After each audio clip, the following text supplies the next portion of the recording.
Göyçayda 38 gün əvvəl Yuxarı Şirvan kanalının rayonun Potu kənd ərazisində suda batan şəxsin meyti tapılıb. Uzun müddət axtarışlardan sonra rayon sakini 31 yaşlı Ramil Abdullayevin cansız bədəni Yuxarı Şirvan kanalının rayonun Qaraman kənd ərazisindən keçən hissəsində aşkarlanıb. Belə ki, kənd sakini ərazidə qoyunları otararkən suyun üzərində meyit üzdüyünü görüb və dərhal Daxili İşlər Nazirliyinin 102 qaynar xəttinə məlumat verib.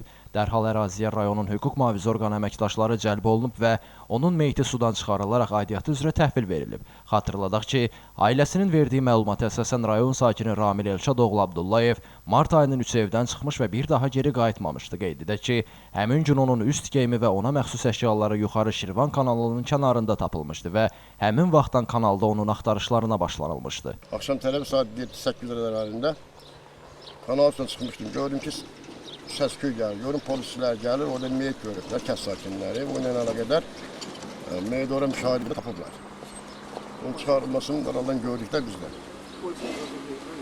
Polisə müraciət olunub, polis də gəlib yerində, fövqəladə polis gəlib yerində sevdiklər, tapıblar, çağırıblar. Neçə vaxt idi içkiləşmişsiniz? Orası bir aydan çox. Martın 3-cü günü bu uşaq evdən çıxmış.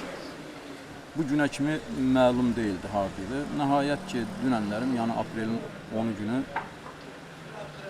Göyçay rayonunun Qaraman istiqamət tərəfində bir uşaq oyun gülərkən suyun üzündə meyidin getdiyini görüb və dərhal